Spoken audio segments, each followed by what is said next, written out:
साथियों नमस्कार। साथियों, जहां मैटर बड़े होते हैं वहां पर अजीत डोभाल खड़े होते हैं। आप पिछले लंबे समय से जियोपॉलिटिक्स में एक बदलाव देख रहे होंगे, जिस बदलाव में भारत और चीन थोड़े करीब आ रहे हैं, जिस बदलाव में अमेरिका की कुछ नीतियां, अमेरिका के कुछ दांवपेच विफल हो रहे हैं, और इस बदलाव में रशिया भी अपने पैर पसार रहा है और अमेरिका को कई जगह पर पटखनी दे रहा है। इन सब के बीच जो बांग्लादेश में हो रहा है वो भी किसी से छुपा नहीं है। और बांग्लादेश में जहां अमेरिका ने अपने टाइप की सरकार बिठा दी थी, अब वहां पर उस सरकार का टिकना मुश्किल हो गया है, क्योंकि म्यांमार से जो आर्मी जा रही है वो लगातार बांग्लादेश के क्षेत्र पर कब्जा करती जा रही है। और सब इस बात को लेकर के हैरान है कि ये जो म्यांमार से जाने वाली अराकन आर्मी है, इसको सपोर्ट कौन कर रहा है, ये हो क्या रहा है। लंबे समय से भारत अपने ऐसे प्रयास कर रहा है जिससे भारत में स्थिरता बनी रहे, शांति बनी रहे, और जहां जहां डिस्टरबेंस है और भारत को अगर फायदा मिल सकता है तो उससे फायदा भी लिया जाए। इसलिए आप देख रहे हैं पिछले कुछ महीनों से अजीत डोभाल लगातार यात्राएं कर रहे हैं। कुछ दिन पहले भी चाइना गए थे, रशिया भी गए थे, हर अलग अलग देश में जा रहे हैं। क्या बात करके आते हैं पता ही नहीं चलता, कब जाके कब आ जाते हैं पता ही नहीं चलता। इस बार हालांकि चाइना गए हुए हैं और चाइना में कुछ ऐसे एग्रीमेंट करवा करके आ गए हैं जिससे आने वाले समय में भारतीयों को बहुत बड़ी खुशखबरी मिलने वाली है। कुछ एग्रीमेंट ऐसे होते हैं जो जनता को बताने के लिए होते हैं, और कुछ बातें ऐसी होती हैं जो बताई नहीं जाती, उसके सिर्फ रिजल्ट देखने को मिलते हैं। अगर आप डोभाल साहब की बात करें तो इनका कद कुछ इतना बड़ा है कि अभी चाइना में तो वहाँ के वाइस प्रेसिडेंट से मिले हैं, ये तो वांग यी हैं जो वहाँ के फॉरेन मिनिस्टर हैं, इनसे भी मिले हैं, और चाइना के वाइस प्रेसिडेंट से भी मिले हैं, यानी जो शी जिनपिंग के बाद सबसे ज़्यादा ताकतवर व्यक्ति हैं, उनसे भी मुलाकात करी है। शी जिनपिंग चूंकि अभी वहाँ पर है नहीं बीजिंग में, वो मकाऊ गए हुए हैं, मकाऊ पर उन्होंने कब्जे के 25 साल मना रहे हैं, इसलिए मुलाकात हो नहीं पाई, वरना हो सकता है शी जिनपिंग से भी मुलाकात हो जाती, क्योंकि अजीत डोभाल वही हैं, जब रशिया जाते हैं तो पुतिन से डायरेक्ट बात होती है, 1 to 1 बात होती है। आपने पिछले महीनों, 1-2 महीने पहले आपने सुना होगा कि भारत और चाइना के बीच में डील फाइनल हो गई है, एग्रीमेंट हो गया है कि लद्दाख में अक्साई चीन के बॉर्डर के पास, जहां चाइना अपनी फोर्स ले आया था 2020 में, तब से वहीं अड़ा हुआ था, तो चाइना ने वहां से वापस जाने का फैसला कर लिया है और भारत ने भी बोल दिया कि हम भी अपनी फोर्स हटा लेंगे।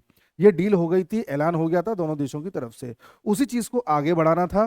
तो उस सिलसिले में भी अजीत डोभाल चाइना गए हुए थे। दूसरा, चाइना जाकर के अभी उनकी यात्रा में ये बात भी निकल के सामने आई है कि आने वाले समय में जो मानसरोवर यात्रा 2020 से स्थगित पड़ी हुई है उसको दोबारा से स्टार्ट किया जाएगा। यानी कि आपको जैसा कि पता है कि कैलाश मानसरोवर हम सब लोगों के लिए कितना मायने रखता है, ये भारत से बाहर पड़ता है, और यहाँ जाने के लिए चाइना से हमने डील कर रखी थी। जितने भी लोग हैं कैलाश मानसरोवर की यात्रा के लिए विशेष तौर पर चाइना जाते हैं, तिब्बत में जाते हैं, ये 2020 से जा नहीं रहे थे क्योंकि टेंशन्स बढ़ गई थी, हमने कैंसिल कर दी थी। अब इसको पुनः स्टार्ट किया जाएगा, इस बात के लिए सहमति बन गई है, पहली सहमति।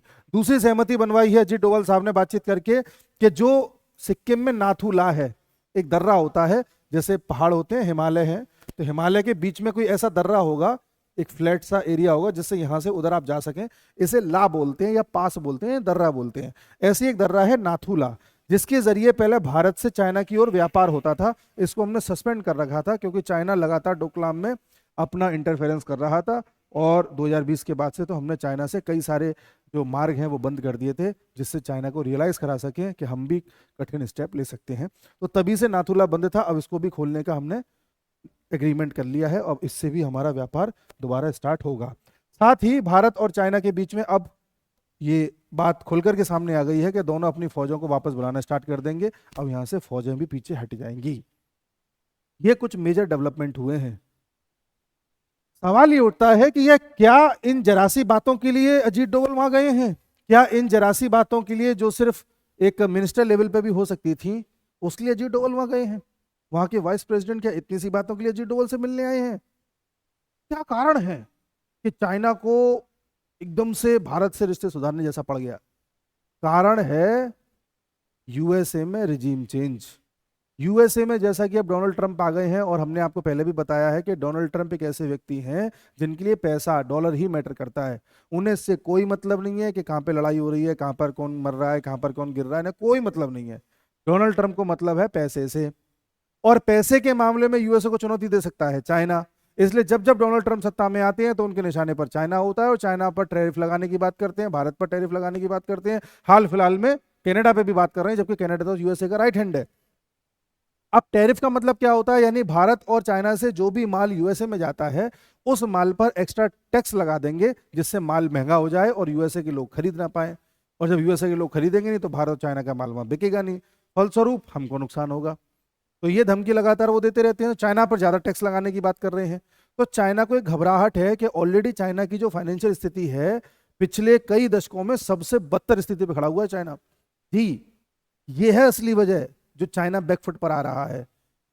पिछले कई वर्षों में चाइना की फाइनेंशियल स्थिति सबसे खराब है और वहां पर जो बैंक हैं कोलैप्स कर रही हैं, बैंकों को स्टिमुलस दिया जा रहा है जिससे वो चलती रहें, कई बड़ी बड़ी बैंक्स हैं।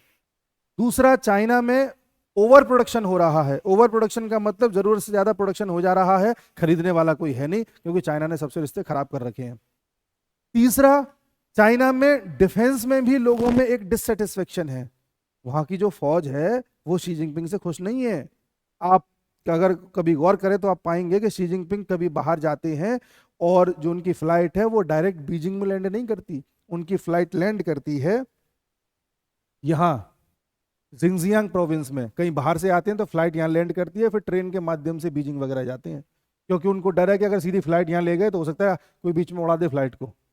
उनकी मिलिट्री में डिससेटिस्फेक्शन है तानाशाही को लेकर के। और तीसरा, वहां सोशल सर्किल में भी तानाशाही को लेकर के डिससेटिस्फेक्शन है। इसलिए चाइना इस समय अंदर ही अंदर बहुत चीजों में फंसा हुआ है। चाइना इस समय अफोर्ड नहीं कर सकता कि अपने अड़ोसी पड़ोसियों के साथ रिश्ते खराब कर ले। इसलिए चाइना को शायद ये अकल या तो भारत ने दी है या जहां तक रशिया ने दी है कि चाइना, अभी हमारा जो लक्ष्य है वो है डी डॉलराइजेशन। अगर आप लंबे समय के लिए बड़ा खेलना चाहते हो तो आप पहले जो अपना सबसे बड़ा कॉम्पिटिटर है उसे नीचे करो, और वो है यूएसए। चाइना ने ये जब बात जान ली है कि अगर चाइना अभी अपनी ज्यादा दादागिरी दिखाएगा ताइवान पर, भारत पर, कहीं और, तो इन सब में चाइना का नुकसान होगा, लोकल रीजन पे भी, लेवल पर भी और वर्ल्ड के लेवल पर भी। इसलिए चाइना को चाहिए कि अभी थोड़ा धैर्य रख के जो लोकल इश्यूज हैं उसको होल्ड करके पहले बड़े प्लेयर से लड़ा जाए। और बड़े प्लेयर से लड़ने के लिए रशिया, चाइना और इंडिया, इन तीनों देशों को साथ ही रहना पड़ेगा, चाहे अपने कितने भी गिले शिकवे भुलाने पड़ जाएं। अगर साथ नहीं रहे तो एक बड़ा गुंडा देश है वो इन तीनों में सेंध लगा देगा। पिछले कुछ 4 साल में अगर आप देखो कई तख्ता पलट हुए हैं। म्यांमार हो गया, श्रीलंका हो गया, पाकिस्तान हो गया, बांग्लादेश हो गया, सीरिया हो गया, अभी साउथ कोरिया में भी आप देख रहे हैं। ये सारी जो चीजें हो रही हैं, इन सब चीजों के बीच ये बात समझ में आनी चाहिए कि यूएसए सुपर पावर है और यूएसए क्या ताकत रखता है। रशिया इस बात को समझ गया है और रशिया के पुतिन लंबे समय से, पिछले 4 साल से लगातार लगे हुए हैं कि अपनी सुप्रीमेसी को दिखा सकें। डी डॉलराइजेशन उन्होंने कर दिया है। रशिया में एक भी डॉलर नहीं चलता इस वक्त। रशिया को यूएसए ने 18,000 सैंक्शंस में बांध रखा है, उसके बावजूद रशिया की इकोनॉमी ग्रो कर रही है। रशिया ने यूक्रेन को काफी हद तक पीछे धकेल दिया है। रशिया ने कैंसर की पहली वैक्सीन बना ली है और रशिया ने अभी नॉर्थ कोरिया के साथ डील करके अपना अलायंस को और मजबूत भी किया है। अकेला पुतिन जब लड़ सकता है तो सोचो चाइना और भारत भी साथ आ जाए, भले ही खुल करके ना आए लेकिन सपोर्ट में आ जाए तो कितनी ताकत बन जाएगी। इसलिए ब्रिक्स को मजबूत कर रहे थे ये लोग। पर चूंकि पहले डेमोक्रेट्स थे यूएसए में, बाइडेन वगैरह, तो उनका ध्यान चाइना पे कम रशिया पे ज्यादा होता था, क्योंकि उनका उद्देश्य होता था लड़ाई करवा के हथियार बिकवाना। लेकिन चूंकि अब ट्रंप आ गए तो चाइना बहुत डरा हुआ है। चाइना ने हालांकि ये कहा है कि ट्रंप बार बार हम पे टैरिफ लगाने की बात करते हैं, इस टैरिफ से होगा कुछ नहीं, यूएसए को भी नुकसान हो जाएगा, हमको भी नुकसान हो जाएगा, मिलेगा कुछ नहीं किसी को। पर ट्रंप ट्रंप पे लगाना अगर सोचा तो लगा ही देंगे, कोई क्या कर लेगा। और चाइना को यह भी पता है कि ट्रंप ने यह घोषणा करी है कि जितनी भी यूएसए की कंपनियां चाइना में रह करके मैन्युफैक्चरिंग कर रही हैं उन सब कंपनीज को मैं बाहर बुलाऊंगा, मतलब यूएसए की तरफ आने को कहूंगा, या कहूंगा कि चाइना छोड़ दो। अब जब कंपनीज चाइना छोड़ेंगी तो जरूर ऐसी कोई स्थान देखेंगी जहां उनको अच्छी पॉसिबिलिटीज मिल सके, सस्ती लेबर मिल सके, मटेरियल मिल सके, सरकार का सपोर्ट मिल सके। और इस समय चाइना के बाद अगर सबसे ज़्यादा कंफर्टेबल कंपनीज कहीं महसूस कर रही हैं तो या तो वियतनाम में कर रही हैं या भारत में कर रही हैं। तो चाइना को ये भी पता है कि अगर इंडिया से भी बिगाड़ ली मैंने तो ये ट्रेड में मेरे को बहुत लॉस हो जाएगा। इंडिया ने भी चाइना को ट्रेड में चैलेंज करने के लिए बहुत सारे हथियार खोल रखे हैं। तो चाइना ये जानता है कि अगर अपनी इकोनॉमी बचानी है इस वक्त तो पहली बात तो अपने घर में जो कलेश हो रखी है उस पर ध्यान दो। दूसरा, वो जो यूएसए लगा पड़ा है टैरिफ टैरिफ टैरिफ, उसको भी जरा पटखनी देनी है, तो उसके लिए इंडिया रशिया का साथ चाहिए। और तीसरा, अगर हमें अपना जो ज़्यादा माल बन गया है अगर ये बेचना है तो भारत से रिश्ते सुधार के रखो, क्योंकि 150 करोड़ है इंडियंस, मार्केट है बहुत बड़ा। दूसरा, चाइना को यह पता है कि जैसे जैसे अभी यूएसए का इन्फ्लुएंस बढ़ रहा है बांग्लादेश में, चाइना ने बहुत लंबे समय से कोशिश करी है बांग्लादेश को अपने साथ रखने की। आज के 8 साल पहले 2016 में चाइना ने शेख हसीना को एक ऑफर दिया था कि हम आपको $5 बिलियन का लोन दे सकते हैं, जब आपको जरूरत हो तो बता देना। $5 बिलियन का। अभी जून के महीने में शेख हसीना चाइना गई थी, कहा कि भाई आपने कहा था कि लोन दे देंगे, लोन दे दो। तो उस समय चाइना ने कहा कि हमारे पास इतने पैसे नहीं है, हम आपको सिर्फ 100 मिलियन का दे सकते हैं। बिलियन से सीधा मिलियन पे आ गया। तो अब इसके पास पैसा नहीं है, लेकिन इसके पास जब कभी पैसा हुआ करता था, सब कुछ था, तो इसने बहुत कोशिश करी थी कि बांग्लादेश में अपना इन्फ्लुएंस रखे। म्यांमार में रिजीम चेंज कराने में चाइना का भी एक हाथ रहा है, लंबे समय से कोशिश कर रहा था। चाइना ने श्रीलंका में भी हम्बन टोटा पोर्ट लेकर के उसको भी कर्ज के जाल में फंसा करके उसको भी बीआरआई में जोड़ा था। चाइना ने पूरी ताकत लगा दी थी कि मालदीव को भी अपने इन्फ्लुएंस में कर ले और भारत से दूर कर ले। चाइना लंबे समय से ताइवान पर बुरी नजर बनाए बैठा है। चाइना लंबे समय से जापान को चुनौती देने का प्रयास कर रहा है। और चाइना भारत में तो घुस ही आया था, जैसा कि आपको पता है। भारत में मतलब अक्साई चीन में तो वो कब्जा रखा ही है, उस अक्साई चीन में भी बॉर्डर के और नजदीक आ गया था, अक्साई चीन में ही।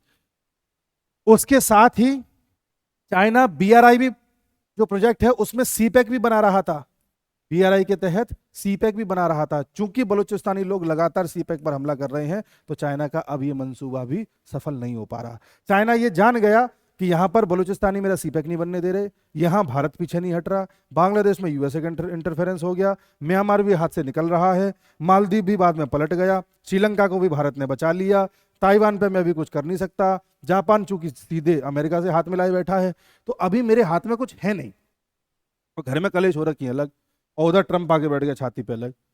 तो चाइना हर तरफ चैलेंजेस से घिरा हुआ है।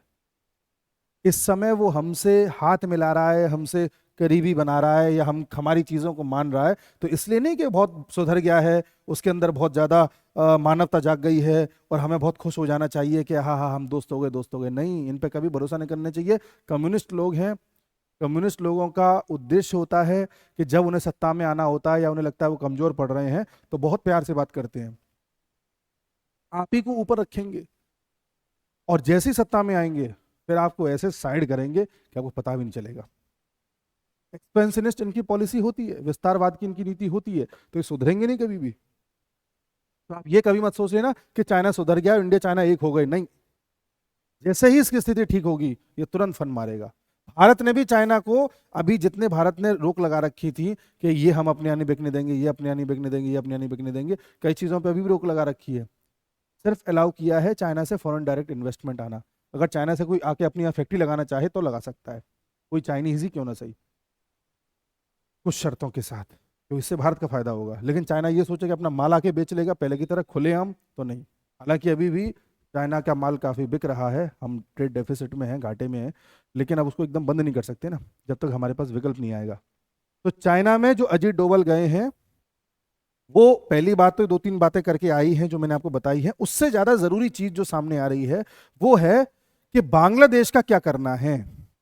अभी बांग्लादेश में जैसा कि आपको पता है कि यहां से रखाइन स्टेट में अराकन आर्मी है, अराकन आर्मी बुद्धिस्ट लोग हैं, इन बुद्धिस्ट लोगों को सपोर्ट करती है चाइना और भारत। इन बुद्धिस्ट लोगों को हमेशा से बांग्लादेश से परेशानी थी, इन बुद्धिस्ट लोगों को हमेशा से इन पर होने वाले हमले से परेशानी थी, इसलिए इन्होंने अपनी आर्मी बनाई थी, अराकन आर्मी। तो जैसे जैसे बांग्लादेश में आप देख रहे हैं पिछले लंबे समय से हिंदुओं पर अटैक हो रहा है, बुद्धों पर अटैक हो रहा है, इस बात से ये आर्मी बहुत ज़्यादा भड़क गई और ये एंटर कर गई बांग्लादेश में। और बताया जा रहा है कि बांग्लादेश में एक बड़ा क्षेत्र इन्होंने अपने कब्जे में ले लिया है। इस बात से वहाँ का मोहम्मद यूनुस बहुत ज़्यादा चकित है, हैरान है, समझ में नहीं आ रहा क्या करें। मोहम्मद यूनुस वहाँ पर किसी तरह की कवरेज नहीं होने दे रहा ताकि सच्चाई सामने ना आ जाए, और वहाँ की जनता भी अब सड़कों पर आ रही है। कारण क्या है?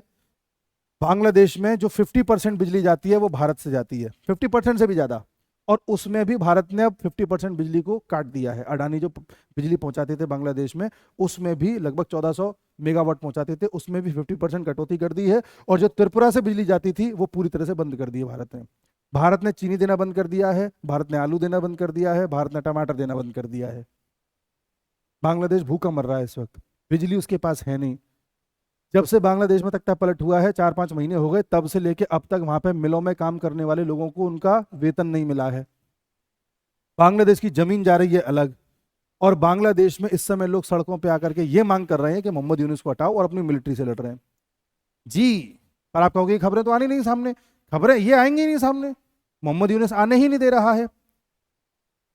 अब मैं आपको भविष्य बता रहा हूँ बांग्लादेश का, जैसा कि मैंने आपको पहले भी बताया था कि बांग्लादेश के टुकड़े तो होने हैं और बांग्लादेश में एक बार फिर तख्ता पलट होना है, कन्फर्म है। अब जो समीकरण बन रहे हैं भारत चाइना के नजदीकी आने पर, जो अजीत डोवल की बार बार वहां पे यात्राएं हो रही हैं, इन समीकरणों से यह पता चल रहा है कि अगले 6 महीने में बांग्लादेश की हालत सीरिया जैसी हो जाएगी। जैसे सीरिया को एक तरफ से इसराइल ने कब्जा कर लिया है, एक तरफ से सीरियन डेमोक्रेटिक फोर्सेस ने कब्जा कर लिया है, एक तरफ से सीरिया को जो वहाँ के कुर्दिस्तानी हैं उन्होंने कब्जा कर लिया है, यही बांग्लादेश का होगा। और इस समय ये कोशिश चल रही है भारत और चाइना की मिलकर के कि कैसे भी यूएस को इस क्षेत्र में नहीं आने देना है, क्योंकि अगर यूएस इस क्षेत्र में आ गया या उसने बांग्लादेश का सेंट मार्टिन आइलैंड पर कब्जा कर लिया तो बे ऑफ बंगाल में यूएस की प्रेजेंस बन जाएगी, उसे नहीं बनने देना है। तो भारत और चाइना इस समय इस म्यूचुअल अंडरस्टैंडिंग पे हैं कि पहले भाई इसे रोको, बाद में अपन देखेंगे। हालांकि जब अराकन आर्मी इसको कब्जा कर लेगी या घोषणा कर देगी कि अब इतना हिस्सा हमारा हुआ, तब इस बात की लड़ाई लड़ी जाएगी कि ये हिस्सा फिर चाइना के कंट्रोल में आएगा कि भारत के कंट्रोल में आएगा कि किसके में आएगा, या अलग देश बनेगा, या क्या रहेगा, इस पर लड़ाई होगी। अब इस पर क्या होगा भविष्य जाने, मगर बांग्लादेश के मुद्दे पर भारत चाइना एक है, दोनों का दुश्मन एक है, और इस समय दोनों की जो प्रायोरिटी है वो इस क्षेत्र में खेल करने की है, इसलिए ये मुलाकातें हो रही हैं। बाकी इतने बड़े मैटर के लिए हमारे डोवाल साहब जाएं, ऐसा पच नहीं रहा। आगे क्या होता है मिलते हैं अगले वीडियो में। नमस्कार।